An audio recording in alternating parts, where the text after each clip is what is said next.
إن الحمد لله نحمده ونستعينه ونستغفره ونعوذ بالله من شرور أنفسنا ومن سيئات أعمالنا من يهده الله فلا مضل له ومن يضلل فلا هادي له وأشهد أن لا إله إلا الله وحده لا شريك له وأشهد أن محمدا عبده ورسوله يا أيها الذين آمنوا اتقوا الله حق تقاته ولا تموتن إلا وأنتم مسلمون يا أيها الناس اتقوا ربكم الذي خلقكم من نفس واحدة وخلق منها زوجها وبث منهما رجالا كثيرا ونساء واتقوا الله الذي تساءلون به والأرحام إن الله كان عليكم رقيبا يا أيها الذين آمنوا اتقوا الله وقولوا قولا سديدا يصلح لكم أعمالكم ويغفر لكم ذنوبكم ومن يطع الله ورسوله فقد فاز فوزا عظيما أما بعد فإن خير الحديث كتاب الله وخير الهدي هدي محمد صلى الله عليه وسلم وشر الأمور محدثاتها وكل محدثة بدعة وكل بدعة ضلالة وكل ضلالة في النار. أعوذ بالله السميع العليم من الشيطان الرجيم من همزه ونفخه ونفثه ولقد خلقنا الإنسان ونعلم ما توسوس به نفسه ونحن أقرب إليه من حبل الوريد إذ يتلقى المتلقيان عن اليمين وعن الشمال قعيد ما يلفظ من قول إلا لديه رقيب عتيد وجاء سكرة الموت بالحق ذلك ما كنت منه تحيد ونفخ في الصور ذلك يوم الوعيد وجاءت كل نفس معها سائق وشهيد لقد كنت في غفلة من هذا فكشفنا عنك غطاءك فبصرك اليوم حديد وقال قرينه هذا ما لدي عتيد ألقيا في جهنم كل كفار عنيد مناع للخير معتد مريب الذي جعل مع الله إلها آخر فألقياه في العذاب الشديد قال قرينه ربنا ما طغيته ولكن كان في ضلال بعيد قال لا تختصموا لدي وقد قدمت إليكم بالوعيد ما يبدل القول لدي وما أنا بظلام للعبيد. وقال عز وجل حافظوا على الصلوات والصلاة الوسطى وقوموا لله قانتين. حضرات، خطبہ مسنونہ کے بعد میں نے سورہ بقرہ کی وہی آیت تلاوت کی ہے جو آیت کے میں نے پچھلے خطبے میں پڑھی تھی. اس آیت کی روشنی میں ہم نے پچھلے خطبے میں آپ کے سامنے نماز میں ہونے والی غلطیوں پر گفتگو کی تھی کہ ہم جو نماز پڑھتے ہیں ہم سے نماز میں کیا کیا غلطیاں سرزد ہوتی ہیں اور ہو رہی ہیں. ان غلطیوں کی اتنی طویل فہرست ہے کہ ایک خطبہ ناکافی ہے. میں نے آج بھی وہی موضوع اسی موضوع پر گفتگو کرنے کا سوچا، ارادہ کیا. آج کے خطبے میں بھی میں آپ کے سامنے انشاءاللہ تعالی ایسی چند غلطیوں کی نشاندہی کروں گا جو ہم سے بحالت نماز ہوتی ہیں یا نماز سے متعلق اعمال اور عبادات میں ہوتی ہیں. آج کے خطبے میں سب سے پہلی غلطی یہ ہے کہ تیمم کے حوالے سے آپ جانتے ہیں کہ تیمم کا سیدھا سادہ طریقہ شریعت نے بتایا ہے. ایک مرتبہ دونوں ہاتھ مٹی پہ مارنا، چہرے کو ایک مرتبہ پوچھنا اور دونوں ہتھیلیاں دونوں ہاتھ پوچھ لیے کافی ہے. لوگ یہ غلطی کرتے ہیں، وہی حدیث کی بنیاد پر 2 مرتبہ مٹی پہ مارتے ہیں، ایک مرتبہ چہرے کے لیے ایک مرتبہ ہاتھ کے لیے. 2 مرتبہ والی روایت ضعیف ہے.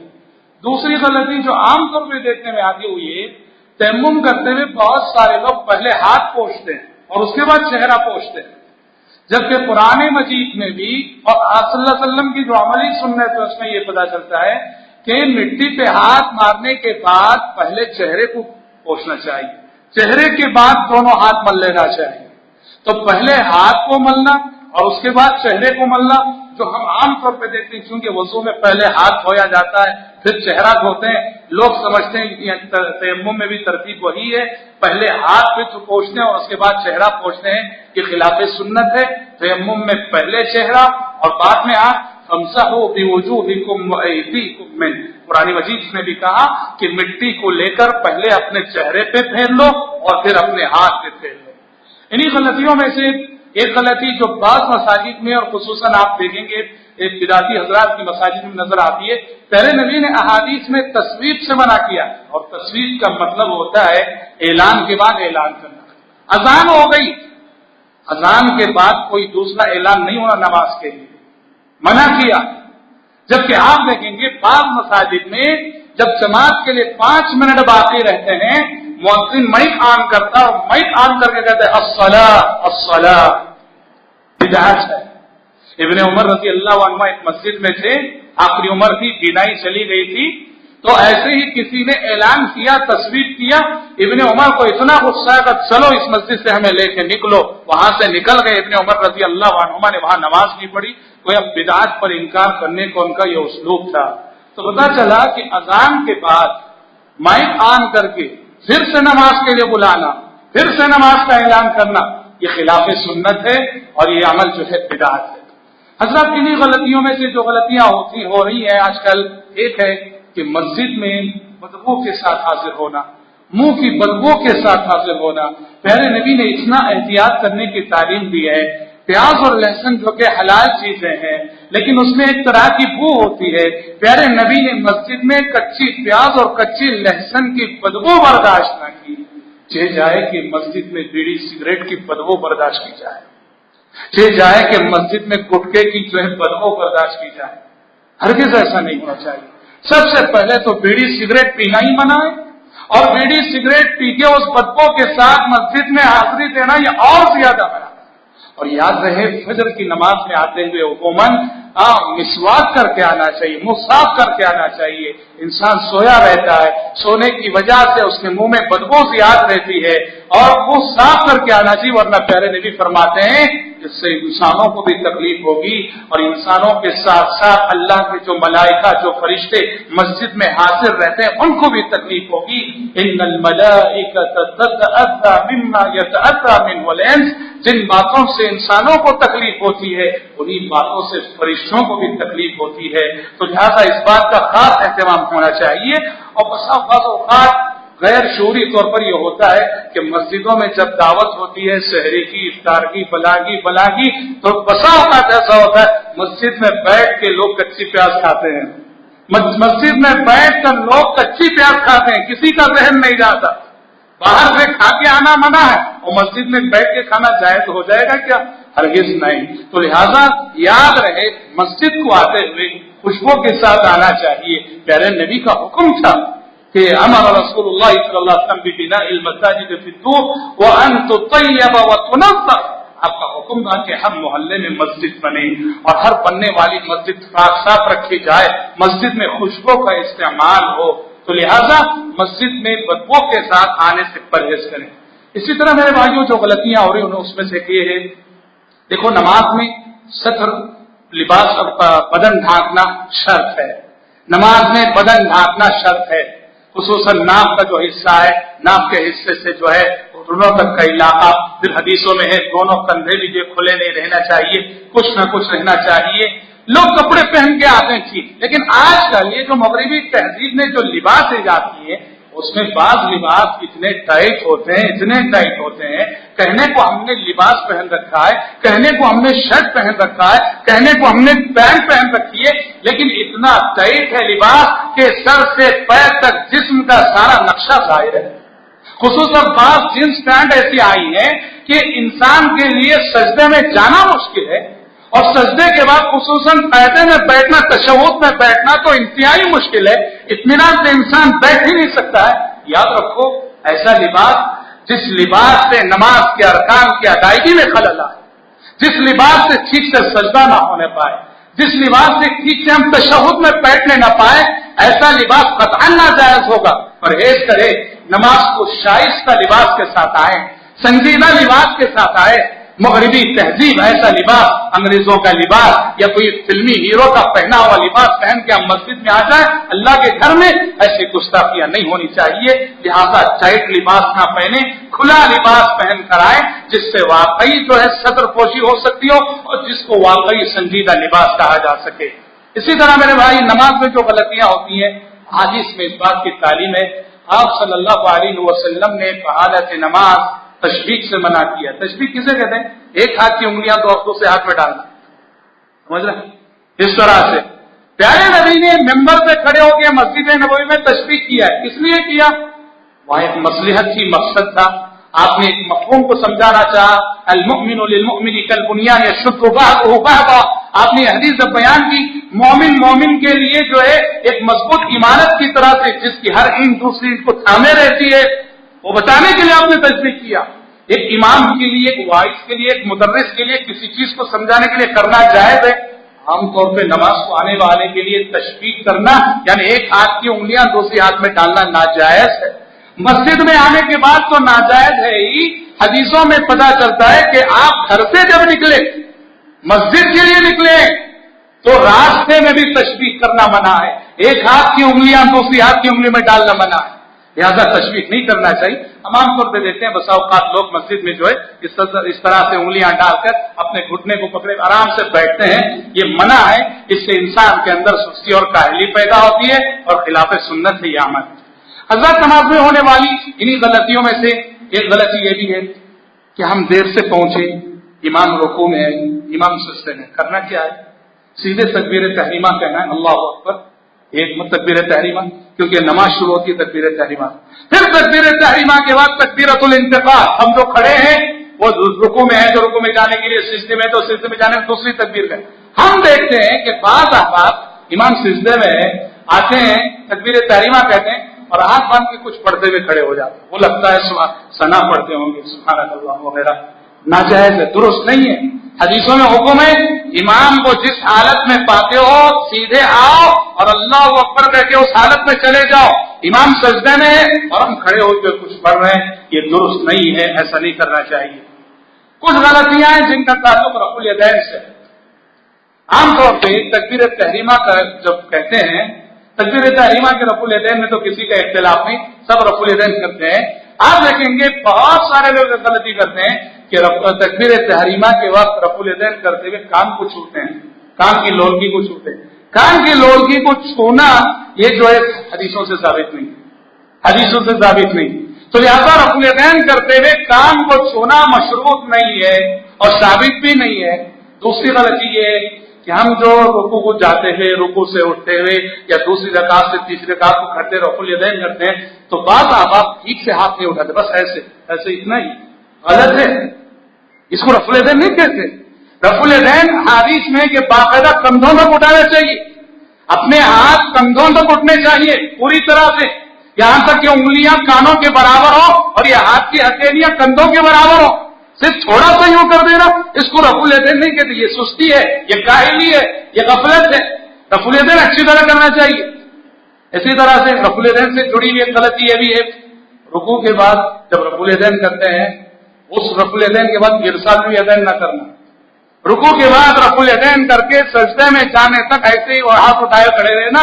اور یہ وہ بدعت ہے جس کا ایجاد جو ہمارے شہر سے ایجاد ہوئی، ہمارے شہر سے ایجاد ہوئے.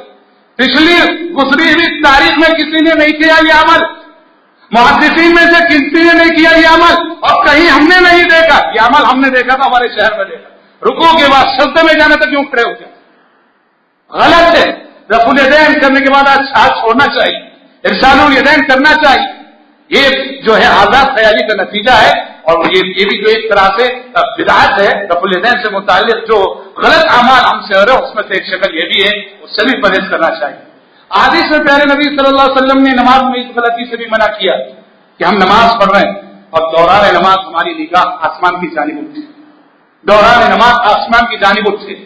ہم بہت سارے لوگوں کو دیکھتے ہیں، نماز جنازہ میں بھی دیکھتے ہیں، ہر تکبیر کے ساتھ آسمان کی طرف منہ اٹھتا، چہرہ اٹھتا، آنکھیں کا منع ہے.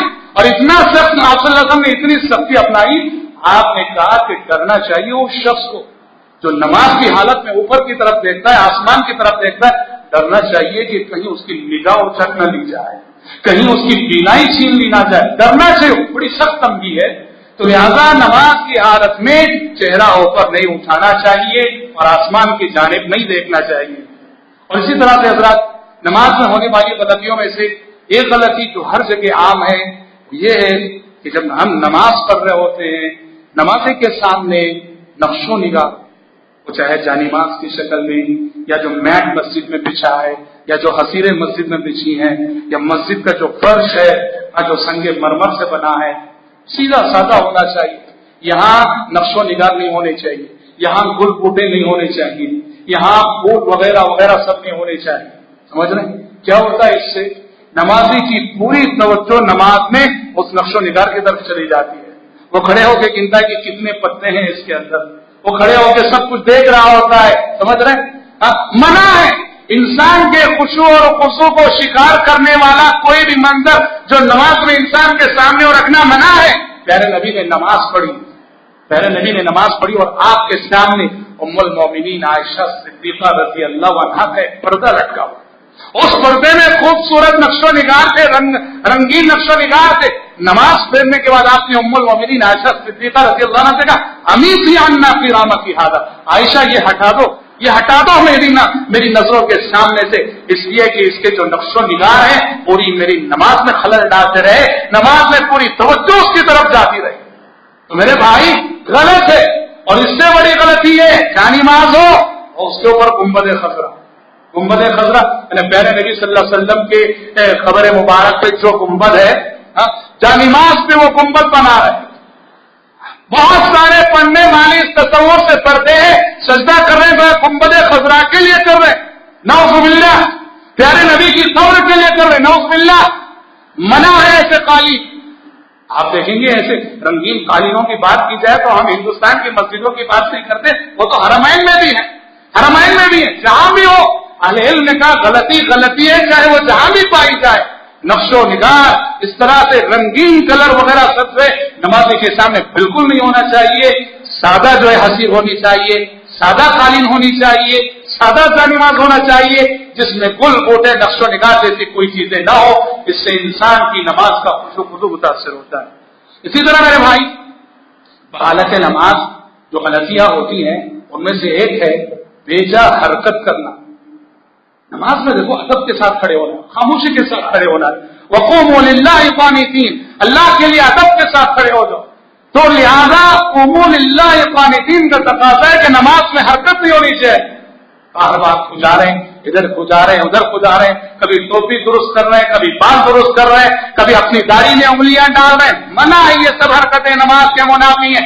میرے نبی نے ایک شخص کو دیکھا، حدیث کی سند پہ گرچہ کلام ہے، ایک شخص کو آپ صلی اللہ علیہ وسلم نے دیکھا کہ نماز کی حالت میں اپنی داڑھی سے کھیل رہا ہے، اپنی داڑھی میں انگلیاں ڈال رہا ہے. آپ صلی اللہ علیہ وسلم نے کہا لو خشع قلبه لخشعت جوارحه، اگر اس کے دل میں خشوع خضوع ہوتا ہے تو اس کے اعضاء و جوارح میں بھی خشوع خضوع ہوتا ہے. دل خشوع خضوع سے خالی ہے، اسی لیے اس کے اعضاء و جوارح میں بھی خشوع نہیں، نماز میں اور اپنی داڑھی سے کھیل رہا ہے اور اپنی ساری انگلیاں جو اپنی داڑھی میں گھسا رہا ہے.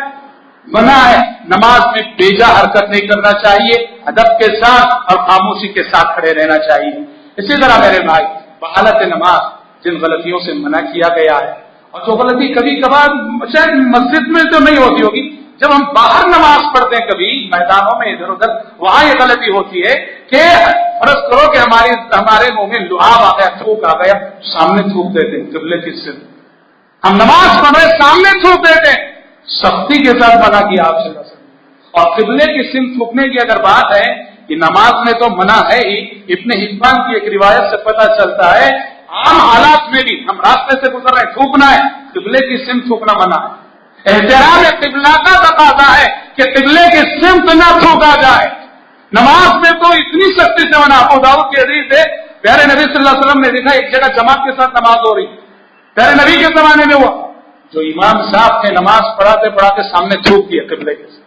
پیارے نبی کو اتنا غصہ آیا، آپ نے نماز کے بعد جماعت والوں کو بلا کے کہا لا یصلی لکم ھذا، کہا کہ یہ اس شخص کی آخری نماز ہے، آئندہ اس شخص کو امام مت بناؤ، آئندہ اس شخص کو امام مت بناؤ جو امامت کے آداب سے واقف نہیں اور نماز کی حالت میں کھڑے ہو کے قبلے کی سمت تھوک رہا، آئندہ نماز نہ پڑھا. دوسری نماز کا وقت ہے، وہ صاحب آگے بڑھنے گئے، جماعت والوں نے روک دیا، کہا کہ پیارے نبی نے منع کر دیا. وہ صاحب پیارے نبی کے پاس آئے، تب آپ صلی اللہ علیہ وسلم نے کہا کہ ہاں تم نے قبلے کی سمت تھوک کر آذیت اللہ و رسولہ، اللہ کو تکلیف دی اور اللہ کے رسول. تو قبلے کی سمت میرے بھائی بحالت نماز تھوکنا منع ہے. ہاں وسوسے کی صورت میں اس بات کی اجازت ہے، نماز میں اگر خیالات آ رہے ہیں، وسوسے آ رہے ہیں، اعوذ باللہ من الشیطان الرجیم پڑھ کر بائیں جانب ہلکے سے تھو کرنے کی بس اجازت ہے، بائیں جانب لیفٹ سائڈ، وہ بھی اس وقت جب کوئی نہ ہو. اگر ہمارے بائیں جانب کوئی ہے تو بائیں جانب تھو نہیں کر سکتے کیونکہ وہ ان کا داہنا جانب ہو گیا. سامنے تھوکنا تو بہرحال سختی کے ساتھ جو ہے احادیث میں پیارے نبی نے اس سے منع کیا ہے. اسی طرح میرے بھائی نماز میں ہونے والی غلطیوں میں سے غلطی یہ ہے کہ بعض احباب ہیں الحمدللہ نماز تو پڑھتے ہیں لیکن ان کی عادت ہے ہمیشہ دیر سے آنا. ہمیشہ دیر سے آنا. تکبیر تحریمہ پانے کی جستجو نہیں, تکبیر تحریمہ پانے کی طرف نہیں. نماز پڑھیں گے مگر ہر نماز میں ان کی 1 یا 2 رکعت ضرور چھوٹے گی, چوکے گی. مسبوق ہو گئے ہر نماز میں, کبھی ضرورت کے بنا مسبوق ہو گئے الگ بات ہے, لیکن عادت سی ہو گئی ہے. شاذ و نادر وہ تکبیر تحریمہ کو پاتے ہیں, ہر نماز میں 1-2 رکعت چھوٹنا لازم ہے. پیارے نبی نے سخت تنبیہ کی ایسے لوگوں کو. لا يزال قوم يتأخرون حتى يؤخرهم الله, لا يزال قوم يتأخرون عن الصلاة حتى يؤخرهم الله. اس حدیث کی ایک تفسیر یہ کی گئی کہ جو لوگ, جن لوگوں کا معمول یہ ہے نماز کو دیر سے آنا, دیر سے آنا, دیر سے آنا, اللہ تعالیٰ ان کو خیر کے میدانوں میں پیچھے کر دے, خیر کے اور نیکی کے میدانوں میں پیچھے کر دے گا. جنت کی دوڑ میں اللہ ان کو پیچھے کر دے گا. اس لیے نماز کو آنا چاہیے, مسابقت کے ساتھ آنا چاہیے, جلدی آنا چاہیے, اور تکبیر تحریمہ پانے کی جستجو ہونی چاہیے. اسی طرح میرے بھائی, ابو داؤد اور مسند احمد کی حدیث کے مطابق مسجد میں اپنی جگہ خاص کر لینا منع ہے. مسجد میں اپنی جگہ خاص کر لینا منع ہے. میں مثلا خاص کر لوں یہ میری جگہ ہے, ہمیشہ میں یہی نماز پڑھوں, نہیں.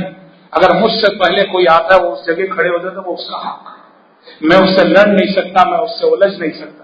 پہلے نبی نے تشبیہ دی کہ جس طرح اونٹ ایک جگہ خاص کر لیتا ہے اور اپنی خاص جگہ وہ بیٹھا کرتا ہے, اونٹ کی طرح سے جو ہے مسجد میں اپنی کوئی جگہ خاص نہ کرتا. ہاں, جہاں تمہیں جگہ آؤ مسجد میں آپ, جہاں جگہ ملتی ہے وہاں بیٹھو.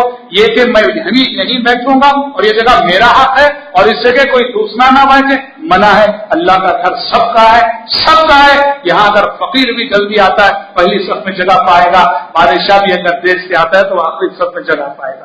یہاں کسی کی بالا دستی نہیں, یہاں کسی کی برتری نہیں, یہاں کوئی امتیاز نہیں, یہاں کسی کے ساتھ امتیازی سلوک نہیں. جو جلدی آئے گا وہ سامنے جگہ پائے گا اور جو دیر سے آئے گا وہ پیچھے رہے گا. ہمارے اپنے جو امتیازات ہیں, ہم فلاح ہیں, ہم فلاح ہیں, یہ سب مسجد کے باہر ہے. یہاں ہم آتے ہیں اللہ اکبر کی ندا پر کہ اللہ کی کبریائی اور اللہ کی بڑائی کا اعلان کرتے ہوئے اور اللہ کے سامنے ہر مخلوق کی حقارت کا اعتراف کرتے ہوئے اس مسجد میں حاضر ہوتے ہیں. تو لہٰذا مسجد میں جگہ خاص کرنا خلاف سنت ہے, منع ہے, ایسا نہیں ہونا چاہیے. نبی کریم صلی اللہ علیہ وسلم نے کئی ایک حدیث میں بحالت نماز اس بار اظہار سے منع کیا. اس بار اظہار ہمارا پائجامہ ٹکنے سے نیچے ہو, ہماری ٹراؤزر ٹکنے سے نیچے ہو, یہ تو نماز سے باہر بھی منع ہے, نماز کی حالت میں تو مزید منع ہے. اور پیارے نبی نے کہا اس شخص کی نماز قبول نہیں ہوتی جو اس بار اظہار کیے ہوئے نماز پڑھتا ہے, جس کا پائجامہ ٹکنے سے نیچے لٹکتا ہو, اس حالت میں نماز ہو, ایسی نماز کو اللہ تبارک و تعالیٰ قبول نہیں کرتا ہے. 2-3 اور مسئلے ہیں. ایک مسئلہ دیکھیے مریض کے مرض کے حوالے سے.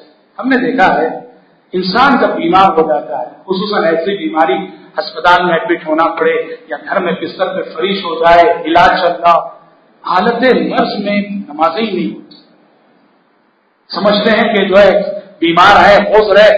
یاد رہے جب تک ہوش و آواز باقی ہے, جب تک ہمارا شعور اور خیال باقی, نماز معاف نہیں.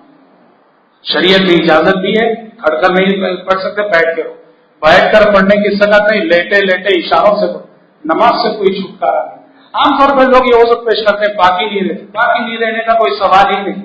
بھلے سے آپ پر ٹیوب لگا ہوا ہو اور اس سے جو ہے پیشاب نکلنے قطرے قطرے نکل رہا ہو, پابند ہے نماز پڑھنے کے. اگر پانی استعمال کرنے پہ قدرت نہیں ہے, تیمم کروانا چاہیے رشتے داروں کو اور اسی حالت میں نماز پڑھنا چاہیے. ہونا تو یہ چاہیے کہ بیماری کی حالت میں, مرض کی حالت میں اللہ سے ہمارا تعلق اور گہرا ہو, اور زیادہ ہم اللہ تبارک و تعالیٰ سے گر گرائے, التجا کرے. اور سچ کو بیماری کی حالت میں انسان نمازوں کی پابندی کرے, اس کی روحانی طور پر اسے قوت حاصل ہوگی اور یہ قوت اس کی شفا یابی میں جو ہے بنیادی کردار ادا کرے گی. تو لہٰذا مریض کو بھی چاہیے, مریض کے رشتے داروں کو بھی چاہیے کہ مریض کو توجہ دلائیں. آپ اپنے کسی ایسے رشتے دار کے پاس جاتے ہیں عیادت کرنے کے لیے جو بیمار ہیں اور دیکھ رہے ہیں کہ وہ نماز نہیں پڑھ رہے, ان کو توجہ دلانا نہ بولو, نماز کی تلقین کرنا نہ بولو, نماز کی تلقین کرنا نہ بولو. اسی نماز میں ان کی بیماریوں کی شفا ہوگی. اور کسی بھی مریض کو بھی چاہیے, کسی کے کہنے کی ضرورت نہیں, جب تک ہوش و آواز باقی ہے, شعور باقی ہے, خیال باقی ہے, نماز کو معاف نہیں, نماز کو پڑھنی ہی ہے. حضرات کچھ غلطیاں ایسی ہیں جو خواتین سے متعلق نماز میں. 2-3 غلطیاں میں ذکر کرتا ہوں. ایک غلطی یہ ہے کہ ہماری وہ خواتین جو زیب و زینت کے لیے نیل پالش لگاتی ہیں, یاد رکھیں وہ سوکھ جانے کے بعد ناخنوں پہ جم جاتا ہے، پانی ناخن تک نہیں پہنچتا ہے، علم کہتے ہیں وضو درست نہیں ہوگا، وضو درست نہیں ہوگا۔ وضو کے لیے ناخنوں کا بھیگنا سب ضروری ہے، تو لہذا ایسے اسباب زینت اختیار کرنے سے پرہیز کریں جس سے آپ کا وضو درست نہ ہو، جس سے آپ کی عبادت درست نہ ہو۔ ایک اور غلطی جو پتہ چلا بہت ساری خواتین کرتی ہے، جمعہ کے روز اگر مسجد نہیں آ پائی، گھر میں پڑی، کسی وجہ سے نہیں آ پائی خاتون، یا جس جگہ ہے وہاں مسجد میں آنے نہیں دے رہے عورتوں کو، گھر میں پڑتی ہے، تو کہتے ہیں کہ جمعہ کے روز عورتیں 2 رکعت نماز پڑھیں، گھر میں 2 رکعت نماز منع ہے۔ جب آپ مسجد میں حاضر ہو کے تو جمعہ نہیں پڑھ سکتی ہیں اور گھر میں پڑھتی ہیں، 4 پڑھنا ضروری ہے، 100 پڑھیں گی۔ یہ تو میں نے خود ایک بڑھیا سے جو ہے وہ کہنے لگی کہ پوری زندگی تو میں ایسی ہی پڑھتی رہی، پوری زندگی کہ گھر میں پڑھتی رہی اور جمعہ کے روز 2 ہی رکعت پڑھتی رہی۔ کتنی بڑی غلطی ہے۔ جمعہ کے روز اگر مسجد میں عورت حاضری نہ دے سکے، گھر میں پڑھ رہی ہے پڑھے، لیکن یاد رکھے اس کو 4 رکعت پڑھنا چاہیے، ظہر کی نماز پڑھنا چاہیے، نہ کہ جمعہ کے 2 رکعت۔ اسی طرح سے ایک اور غلطی، چونکہ یہ غلطی بہت ہوتی ہے اس لیے ممبر سے بولنا ضروری ہے، وہ غلطی ہے عورت کو جو مہواری ہوتی ہے، مہواری سے عورت جب پاک ہوتی ہے، فرض کرو صبح 10 بجے پاک ہوئی، شام کو اس نے مغرب بعد غسل کیا اور نمازیں شروع ہوتی ہیں غسل کے بعد سے، عشاء کی نماز سے نماز شروع ہوتی، منع ہے۔ یاد رہے جب پاک ہوئی 10 بجے اگر پاک ہو گئی عورت، اس کے لیے ضروری ہے سحر سے پہلے غسل کرنا اور سحر سے نماز شروع کرنا۔ اور پھر سمجھتی ہیں کہ پاک ہونے کا اعتبار نہیں، جب ہم غسل کریں تب سے نماز پڑھیں، غلط بات۔ کتنی نمازیں چھوڑ دیتی، کتنی نمازیں عورتوں کی چھوڑ جاتی ہیں کہ وہ سمجھتی ہیں کہ غسل کرنے کے بعد نماز شروع ہوتی ہے، غلط بات ہے۔ ایسی بہت ساری غلطیاں میرے بھائیوں جو آج کل آپ سب سے نمازیوں سے ہو رہی ہے، اپنی عبادتوں کو، اپنی نمازوں کو ان غلطیوں سے پاک کرنے کی ضرورت ہے۔ دوسری بات میرے بھائی، ہم سب شعبان کے مہینے میں داخل ہو چکے ہیں۔ شعبان کا یہ مہینہ شرعی اعتبار سے فضیلتوں والا مہینہ ہے، اور اگر مختصر الفاظ میں کہیں تو کثرت سے نفل روزے رکھنے کا مہینہ، اور یہ وہ مہینہ ہے جس کے بارے میں پیارے نبی صلی اللہ علیہ وسلم کے بارے میں آتا ہے کہ تقریباً پورا مہینہ صلی اللہ علیہ وسلم روزہ رکھتے تھے۔ کثرت سے نفل روزے رکھنا چاہیے۔ اس مہینے میں کوئی دن خاص نہیں، جتنے رکھنا چاہے رکھ سکتے ہیں آپ، کوئی دن خاص نہیں ہے۔ ہاں 15 کے بعد پیارے نبی نے جو منع کیا 15 کے بعد روزے مت رکھو، کہ ان لوگوں کے لیے جن کو نفل روزے کی عادت نہیں ان کے لیے منع، جو نفل روزے کے عادی ہیں وہ 15 کے بعد بھی نفل روزے رکھ سکتے ہیں۔ تو لہٰذا شعبان کی خصوصیت یہ ہے کہ یہ کثرت سے نفل روزے رکھنے کا مہینہ ہے۔ اس مہینے میں خاص طور پر نفل روزوں کا اہتمام ہونا چاہیے۔ رہا مسلمانوں نے 15 شعبان کی تخصیص کر کے جو کچھ اعمال ایجاد کر رکھے ہیں، 15 شعبان کو رات جاگنا، ہاں مسجدوں میں اجتماعی شکل میں اس کو منانا، اور اس کو جو ہے شب برات کا نام دینا، اس دن خاص طور پہ قبروں کی زیارت کرنا، کیا کیا سب کچھ ہے، یہ سب اعمال ایسے ہیں جو شرعاً ثابت نہیں۔ یکا دکا حدیث اگر تو اس کی تفصیل سے بتائی جاتی ہے، اگر وہ ثابت بھی ہو جیسے علامہ البانی نے کہا، لیکن اس سے کوئی عمل ثابت نہیں ہوتا ہے۔ اس رات خاص طور پہ تہجد کا اہتمام یا 15ویں دن کا خاص طور پہ روزہ رکھنا، یہ جو تخصیص ہے یہ غلط ہے۔ یہ وہ مہینہ ہے جس مہینے میں کثرت سے جو نفل روزہ رکھنے چاہیے۔ یہ مہینہ ہم کو رمضان سے قریب کرنے والا مہینہ ہے۔ شعبان جیسے ہی آتا ہے رمضان کی مہک اور رمضان کی خوشبو لے کے آتا ہے۔ دعا ہے رب العالمین کہ اللہ تعالیٰ ہم سب کو رمضان تک سلامتی کے ساتھ پہنچائے، آمین ثم آمین، اور شعبان کے اس مہینے کے تقدس کا احترام اور لحاظ کرنے کی توفیق عطا فرمائے، آمین۔ بارک اللہ لنا ولکم في القرآن العظيم ونفعنا وإياكم بما فيه من الآيات والذكر الحكيم إنه تعالى جواد كريم ملك بر رؤوف رحيم رب الحكيم.